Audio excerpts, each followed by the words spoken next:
Hello friends, I welcome you all to my channel. अगर आप मेरे चैनल पे नए हैं तो इसे प्लीज़ सब्सक्राइब कर लीजिए ताकि आपको जब भी नई वीडियो अपलोड हो आपको सबसे पहले नोटिफिकेशन मिले। और अब हम आज क्या कवर करेंगे, आज हम देखने वाले हैं टाइप्स ऑफ नाउन्स।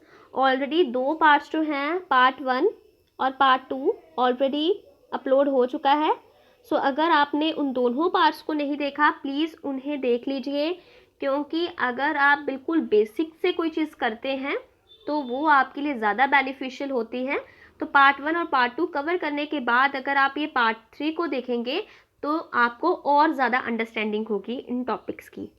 तो देखिए, नाउन्स क्या होते हैं हम ऑलरेडी कवर कर चुके हैं। उनके टाइप्स में हम कॉमन नाउन और प्रॉपर नाउन को कवर कर लिया था। उसके साथ साथ हमने एब्स्ट्रैक्ट नाउन्स क्या होते हैं और कलेक्टिव नाउन्स क्या होते हैं, हमने ऑलरेडी काफ़ी जो नाउन्स की टाइप्स थी वो कवर की थी। अब हम देखेंगे आज नंबर नाउन क्या होते हैं। सबसे पहले कॉमन नाउन की कैटेगरी में ही आते हैं नंबर नाउन, संख्यावाचक संज्ञा जिसे कहते हैं। तो a noun that indicate a single object is a singular noun. एक वस्तु की जानकारी देने वाला नाउन को सिंगुलर या एक वचन नाउन कहते हैं। ठीक है, कोई हमारे पास चीज है तो उस वस्तु की उस वस्तु की क्या बताने के लिए कि ये एक सिंगल है, ये एक वचन में है, ये बहुवचन में है जिसे हम प्लूरल कहते हैं, तो उसके बताने के लिए कि ये सिंगुलर में है या ये प्लूरल में है, तो कितनी नंबर में ये प्रेजेंट है, उसके लिए हम नंबर नाउन का यूज करते हैं। Noun indicating more than one object is recognised as a plural noun. So एक से अधिक वस्तुओं की जानकारी देने वाले नाउन को प्लूरल और बहुवचन नाउन कहते हैं। Form of noun used also provide the information about the number of the objects being describe. तो इसकी नाउन की फॉर्म से ही हमें पता लग जाएगा कि इसमें किस इंफॉर्मेशन को दिया जा रहा है, इसमें कितने ऑब्जेक्ट्स की बात की जा रही है। सबसे पहले देख लेते हैं, दो तरह से हमें पता है कि नंबर नाउन को दो तरह से क्लासिफाई किया जाता है, सिंगुलर नाउन और प्लूरल नाउन। सबसे पहले देख लेते हैं सिंगुलर और प्लूरल क्या होते हैं। Just like in Hindi, English language too provides a two type of the plural noun. For example आप देखिए, सिंगुलर एक वचन जिसे प्लूरल कहते हैं बहुवचन। ठीक है, यहाँ पे देखिए सिंगुलर के लिए जैसे हम देखते हैं बॉय या लड़का, तो आपको पता लग रहा है एक वचन से ही पता लग रहा है यहाँ पे एक बात की जा रही है, एक बॉय की बात की जा रही है। बट प्लूरल में क्या होता है, आपके पास बहुत सारे बॉयज़ हैं, उनके लिए हम क्या लड़कों के लिए क्या यूज़ करेंगे, बॉयज़ यूज़ करते हैं। उसी तरह से गर्ल है सिंगुलर और गर्ल्स जो है वो प्लूरल में है। क्लास सिंगुलर है, क्लासेस प्लूरल है। ऑक्स जो है वो सिंगुलर है, ऑक्सन जो है बैले जो है उन्हें क्या कहते हैं, प्लूरल कहते हैं। माउस जो है वो सिंगुलर है और माइस जो है वो प्लूरल की यूज़ की जाती है। Noun that gives an indication of single object is grouped as a singular noun, whereas any noun that gives an indication of more than one object is grouped as a plural noun. जिस संज्ञा noun से एक व्यक्ति या वस्तु का आभास होता है वह सिंगुलर एक वचन कहलाता है, और एक से अधिक व्यक्तियों का या वस्तुओं का आभास कराने वाले को हम प्लूरल नाउन कहते हैं। तो अगर किसी व्यक्ति किसी वस्तु के बारे में किसी सेंटेंस में अगर पता लग जाता है कि वो एक व्यक्ति या एक वस्तु की बात कर रहा है तो वो सिंगुलर नाउन है, और अगर बहुत सारे व्यक्ति या ऑब्जेक्ट्स की बात कर रहा है तो उसके लिए हम क्या यूज़ करते हैं, एक से अधिक, उसके लिए हम मल्टीपल जिसे हम कहते हैं प्लूरल नाउन होता है वो यूज़ करते हैं। Generally it possible to identify singular और plural noun from the noun words themselves, but then there are also some words like sheep, deer, cod. बहुत इंपॉर्टेंट चीज़ कही गई है इसमें। अगर हम बात करते हैं शीप, डियर, कोड, देखिए आप क्या होता है कि नाउन से आप ये क्लासिफाई कर सकते हैं कि ये सिंगुलर है या प्लूरल है। बट कुछ ऐसे भी नाउन्स हैं जिनके साथ आप ये इजीली क्लासिफाई नहीं कर पाते हो कि यहाँ पे बात सिंगुलर की जा रही है प्लूरल की जा रही है। तो कुछ ऐसे नाउन जिनमें आपका शीप, डियर या कोड आ जाता है। यहाँ पे आप कब एक बात का ध्यान रखना, चाहे एक शीप की बात की जा रही है चाहे बहुत सारी शीप्स की बात की जा रही है, कभी भी आप शीप्स नहीं लगाते हैं। शीप्स लगाएंगे तो वो गलत हो जाता है। तो शीप से आपको पता होना चाहिए कि आपकी एक की बात हो रही है या बहुत सारे की बात हो रही है, तो वो हमें सेंटेंस से पता लग जाता है। अगर हम बात करते हैं डियर की, तो डियर भी कभी भी डियर्स नहीं होगा, डियर ही होगा, सिंगुलर और प्लूरल दोनों फॉर्म्स में। अब ये सेंटेंस भी आप देख के कह सकते हैं कि ये सिंगुलर की बात की जा रही है या प्लूरल की बात की जा रही है। तो इसमें मेनली क्या कहा जा रहा है कि सिर्फ आप नाउन को देख के ही ये क्लासीफाई नहीं कर सकते हो कि ये प्लूरल नाउन है या सिंगुलर नाउन है। सिर्फ ये देख के कि इसमें एस और ई एस लग रहा है ये प्लूरल बन जाता है, ये सिंगुलर है। तो आई होप अब आपको ये बात क्लियर हो गई होगी।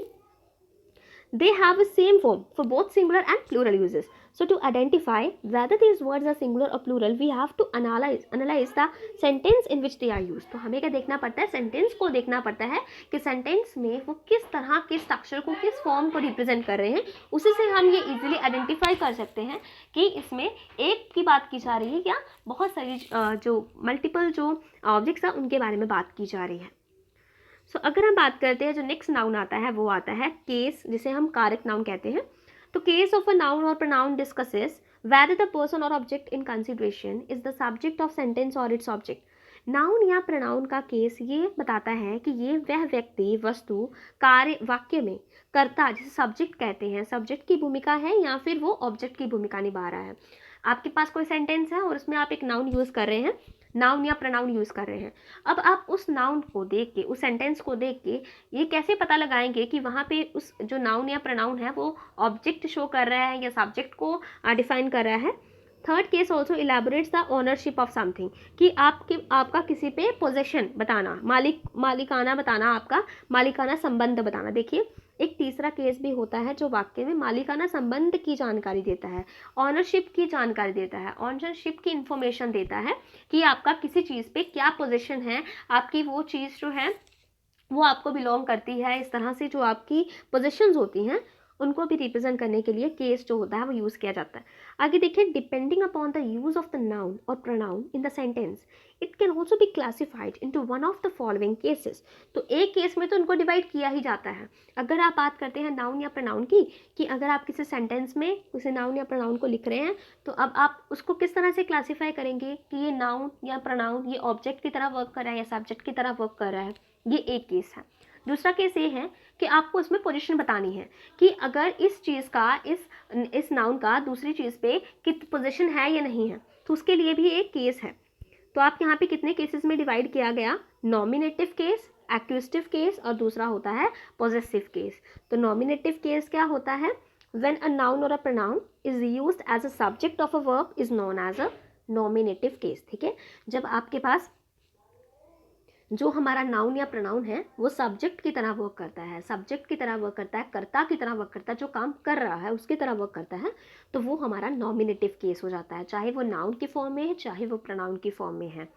जब किसी संज्ञा या सर्वनाम का वाक्य में प्रयोग कर्ता के रूप में किया जाता है उसे नॉमिनेटिव केस का दर्जा दिया जाता है. The noun is said to be in accusative case if it is used as an object of the verb in the sentence. अगर आप किसी सेंटेंस में देख रहे हैं कि नाउन या प्रोनाउन किस तरह में यूज़ हो रहा है, एज ए ऑब्जेक्ट यूज़ हो रहा है, एज ए जिस तरह का जिस पे कोई काम किया जा रहा है उसकी तरह यूज़ हो रहा है, तो उसमें हम क्या कहते हैं, ये हमारा एक्यूजेटिव केस होता है. जिस संज्ञा का उपयोग क्रिया के कर्म के रूप में किया जाता है उसे एसोसिएटिव कहते हैं.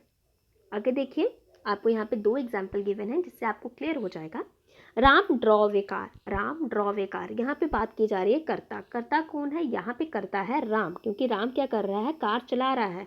जहाँ पे और यहाँ पे जो ड्रॉव करना, ठीक है, तो ये देखिए राम जो है वो क्या कर रहा है, कर्ता की भूमिका में है, और जो कार है जो वो क्या है, कर्म की भूमिका में है. कार यहाँ पे किस तरह बिहेव कर रहा है, ऑब्जेक्ट की तरह बिहेव कर रहा है, और इसलिए राम का रूप नॉमिनेटिव केस में है और कार का एक्यूजेटिव केस में है.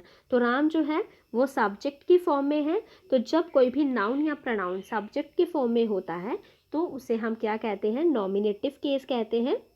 और जब हमारा नाउन या प्रोनाउन ऑब्जेक्ट में होता है तो उसे हम एक्यूजेटिव केस कहते हैं. हम ऑलरेडी देख चुके हैं, तो बहुत इंपॉर्टेंट थे. अब देखिए, आपका जो कंसेप्ट है वो क्लियर होता होगा इससे, इन चीज़ों से आपका जो कंसेप्ट है वो क्लियर होगा. और जब आपके पास एग्जाम में क्वेश्चंस आते हैं, किस तरह से आप एरो को सपोर्ट करते हैं, सपोर्टिंग करनी होती है, तो उसमें भी आपके लिए बहुत हेल्पफुल होगा. तो बिल्कुल अगर बेसिक से करेंगे तो वो ज़्यादा बेनिफिशियल होगा. अब देखिए, अगर हम बात करते हैं सेकेंड वाले की, the car was driven by the Ram. देखिए, the car was driven by Ram, कौन काम कर रहा है, राम तो कार चला रहा है. तो राम यहाँ पे क्या, कर्ता की भूमिका अभी भी राम ही निभा रहा है, बट यहाँ पे जो सेंटेंस है उसकी जो फॉर्म है वो चेंज कर दी गई है. ठीक है, अगर हम बात करते हैं कार, तो कार क्या है, ऑब्जेक्ट है. तो इस केस में अगर हम बात करते हैं तो जो इस राम कर्म की भूमिका में हो गया और कार जो है कर्ता की. इसलिए कार का रूप नॉमिनेटिव केस और राम का एक्यूजेटिव केस बन गया। अब देखिए, अगर हम बात करते थे पिछले सेंटेंस के अकॉर्डिंग, पिछले सेंटेंस में हमने क्या देखा था कि जो भी ये सब्जेक्ट है और ये हमारा ऑब्जेक्ट है, ठीक है। तो सब्जेक्ट में इसमें राम था और इसमें यहाँ पे कार था। अगर उसके अकॉर्डिंग देखें तो हमारा जो सब्जेक्ट है वो हमारा कौन सा होता है, नॉमिनेटिव, और जो ऑब्जेक्ट होता है वो एक्यूजेटिव केस होता है। बट अगर बात करते हैं हम सेकंड वाले सेंटेंस में, तो ये क्या होता है, हम कई बार ये गलती कर देते हैं, हम इसे सब्जेक्ट और इसे ऑब्जेक्ट मान के चलते हैं, ठीक है। इसे अब क्या करेंगे हम, अब इसे हम सब्जेक्ट मानेंगे और इसे हम ऑब्जेक्ट मानेंगे। ये पिछला सेंटेंस जो था उसके अकॉर्डिंग ये सब्जेक्ट और ये ऑब्जेक्ट था। अब हमारा ये सेंटेंस में ही बदलाव कर दिया गया है। यहाँ पे जो सेंटेंस का फर्स्ट पोर्शन है वो सब्जेक्ट को रिप्रेजेंट कर रहा है और ये जो लास्ट वाला पोर्शन है वो ऑब्जेक्ट को रिप्रेजेंट कर रहा है। तो अब जो हमारा कार है वो सब्जेक्ट है, तो सब्जेक्ट को कौन रिप्रेजेंट करता है, नॉमिनेटिव केस। और अगर हम बात करते हैं राम की, तो राम यहाँ पे ऑब्जेक्ट की तरह बिहेव कर रहा है और यहाँ पे वो एक्यूजेटिव केस में आ गया है। आई होप अब आपको ये दोनों क्लियर हो गए होंगे कि किस तरह से अगर सब्जेक्ट में हमारा नाउन या प्रोनाउन, जो भी नाउन या प्रोनाउन की बात की जा रही है, अगर वो सब्जेक्ट केस में आ जाता है उसे नॉमिनेटिव कहते हैं, और अगर ऑब्जेक्ट केस में आता है तो उसे हम एक्यूजेटिव केस कहते हैं। आगे देखिए, when a noun denotes a ownership और पोजेशन। देखिए, नाउन जब अपना मालिकाना संबंध किसी चीज़ पे पोजेस करता है, जैसे हम यहाँ पे बात कर रहे हैं, this is Ram's car, this is Ram's car. इस वाक्य में कार पर राम का मालिकाना संबंध प्रतीत होता है, इसलिए राम्स का रूप पोजेसिव केस है। यहाँ पे हमने क्या यूज़ किया, हमने यहाँ पे ये नहीं कहा दिस इज राम कार, हमने यहाँ पे कहा राम्स कार। तो यहाँ पे एपोस्ट्रोफी एस का यूज़ किया गया जो हमारा पोजीशन शो कर रहा है इसमें। तो जब कभी भी आप देख रहे हैं यहाँ पे ये एपोस्ट्रोफी एस जो है वो क्या शो कर रहा है, इसके ऊपर अपना अधिकार शो कर रहा है, पोजीशन शो कर रहा है।